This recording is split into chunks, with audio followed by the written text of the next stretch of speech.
O episódio de hoje nos leva ao paraíso dos esportistas, as montanhas Kenai, ao sul de Anchorage, no Alasca.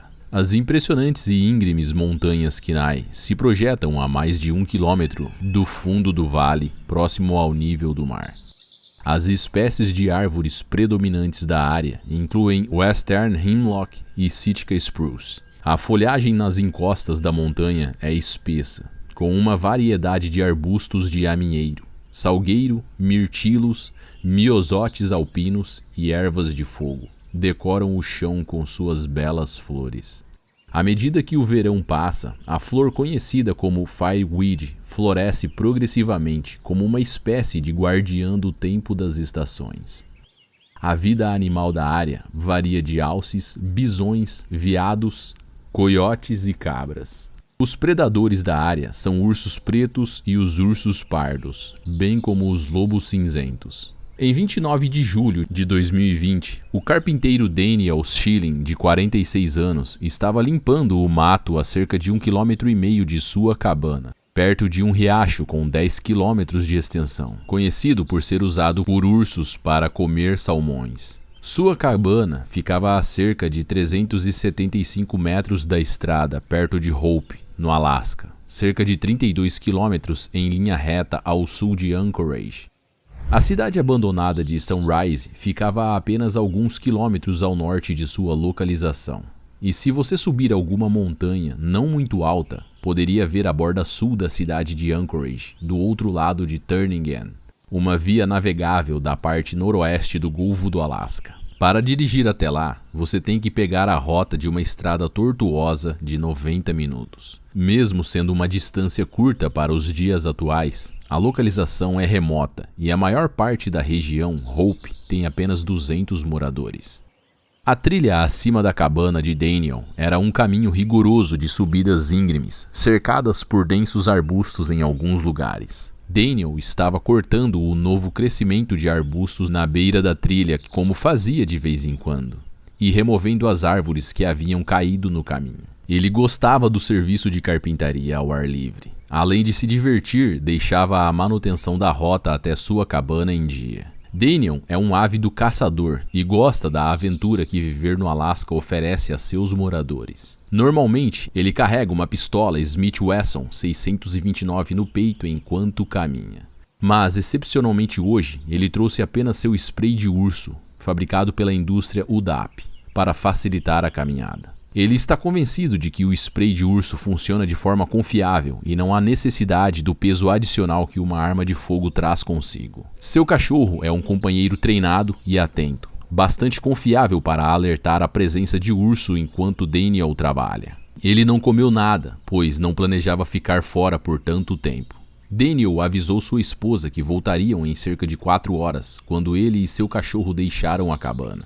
No decorrer do dia, Daniel não voltou para casa no horário, e um pouco mais tarde, seu cachorro apareceu em casa sozinho. Considerando isso um sinal de alerta, sua esposa, que já estava aflita, pois sabia da presença de ursos na região, notificou os soldados do estado do Alasca e uma busca começou imediatamente. Seus amigos estão ansiosos e preocupados com o que pode ter acontecido e não esperam pelas autoridades. Eles pegam o cachorro de Daniel e iniciam o trajeto de volta para procurá-lo. Eles se espalham um pouco para que não se percam um do outro e ligam seus walkie-talkies para se comunicar enquanto percorrem a trilha onde Daniel deveria estar. Eles vasculham a área acima da cabana, mas não conseguem percorrer a trilha o suficiente para encontrar o local isolado do ataque. A preocupação deles era de que Daniel pudesse ter torcido o tornozelo ou quebrado a perna. Mas a realidade tem uma maneira amarga de fazer você superar as suas preocupações às vezes. Caminhando cerca de 1,5 km mais à frente, seus amigos descobriram seu corpo na trilha. No final da noite do dia 29, eles deixaram a cena intocada para evitar contaminá-la, com evidências externas e transmitem sua localização às autoridades. No dia seguinte, ao nascer do sol, a equipe de resgate é enviada para trazer seu corpo de volta à montanha abaixo. Daniel teve ferimentos fatais óbvios em seu corpo que só poderiam ter sido feitos por um urso. Seus restos foram parcialmente consumidos. Na cena do ataque, os observadores veem fezes e pegadas, que pelo tamanho deduziram que fossem de urso pardo. Perto de seu corpo, a apenas 4,5 metros de distância, estava sua lata de spray contra ursos vazia. A cena do ataque estava tão encharcada com o produto químico capsaicina que os pesquisadores estavam espirrando e seus olhos lacrimejando. Aqui, a história se torna mais interessante e enigmática.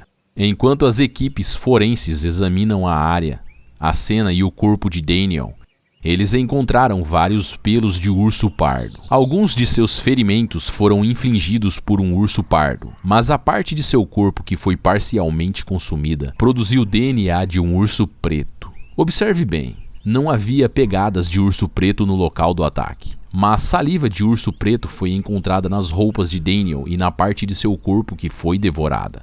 Uma coisa que uma das autoridades da vida selvagem que estava no local percebeu sobre o corpo de Daniel é que ele não foi escondido como os ursos habitualmente fazem depois de se saciarem. Quando um urso mata uma fonte de alimento, ele come o suficiente e, quando está satisfeito, esconde a carcaça com palha, arbustos, paus e outros detritos como forma de armazenar para se alimentar mais tarde quando a fome chegar novamente. Frequentemente, depois de enterrá-lo, eles defecam ou urinam no resto da carcaça para que outros ursos não encontrem pelo cheiro. O que as evidências sugerem é difícil de acreditar. Elas parecem indicar que um urso preto e um urso marrom se uniram para emboscar Daniel e devorá-lo.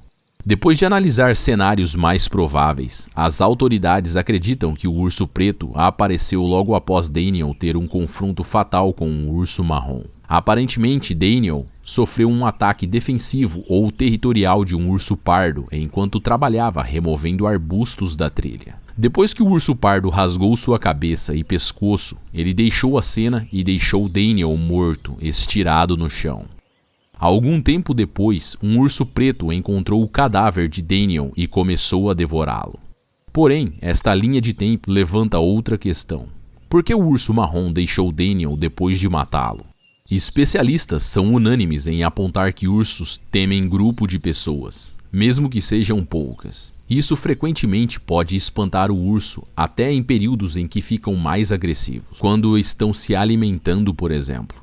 Pelo menos temporariamente. Isso pode ter sido o que aconteceu quando os amigos de Daniel vieram procurá-lo, depois que seu cachorro voltou sozinho para casa. E no meio tempo em que resolveram deixar a área intocada e voltar para chamar as autoridades, algum urso preto apareceu para devorar o cadáver de Daniel. Essa parece ser a linha de tempo mais provável para o ocorrido. A dúvida que ainda paira no ar é que o urso limpou seu corpo antes ou depois que os amigos de Daniel chegaram e o encontraram morto. Especialistas apontam que o spray de pimenta é, na verdade, um atrativo que pode atrair ursos que estão ao redor da área. Embora o spray, que irrita os olhos e o nariz dos ursos, repele os animais quando sai da lata, o spray espalhado pelo chão é um atrativo comprovado para os ursos.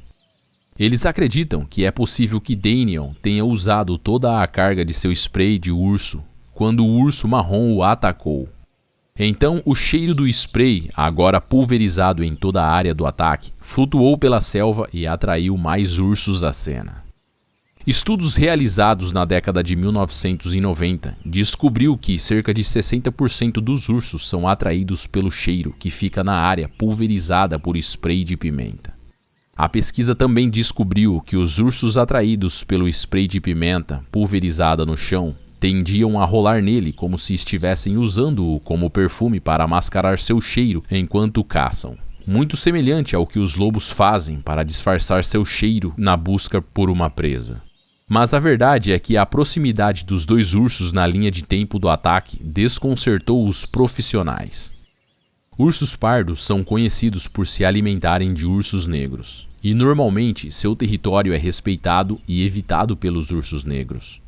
Onde quer que um urso pardo marque seu território com fezes, urina ou outros meios, os ursos pretos tendem a manter distância. Mas este apareceu na cena do ataque e não mais do que algumas horas depois que o urso marrom partiu. Sem dúvida, ele cheirou o excremento do urso marrom e cheirou seus rastros, mas persistiu vasculhando o cadáver de qualquer maneira. Se é que ele aguardou o urso marrom ir embora para isso.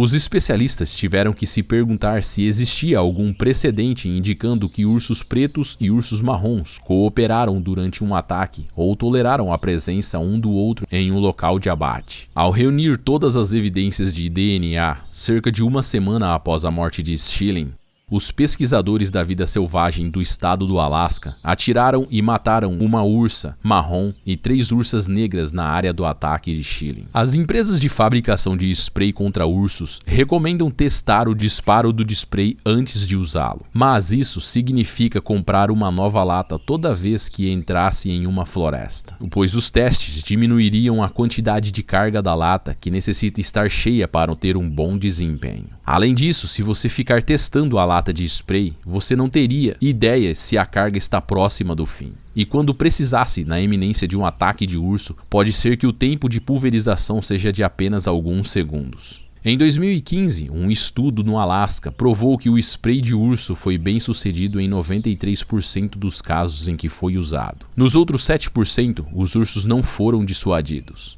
Apenas 2% das pessoas envolvidas nos ataques em que o spray não foi um impeditivo se feriram. Com estas estatísticas, é possível supor que o spray pode impedir ataques sérios de ursos, mas não podem de fato impedi-los.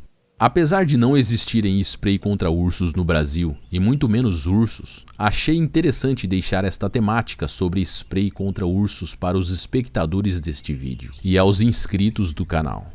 Depois de revisar todas estas estatísticas, pergunto a você: você acha que de alguma forma os ursos das duas espécies se uniram para comer Daniel Schilling? Você acha que as espécies de ursos pretos e ursos marrons se toleram? Você acha que este foi um ataque territorial e o urso matou Daniel porque o viu como uma ameaça? Poste seu comentário abaixo sobre isso e vamos conversar. Se você gostou deste vídeo, não se esqueça de deixar o seu like e se inscrever em nosso canal. Considere compartilhar este vídeo em suas mídias sociais. Assim, você estará ajudando a conscientizar mais pessoas sobre o frágil ato de equilíbrio entre o homem e a natureza selvagem.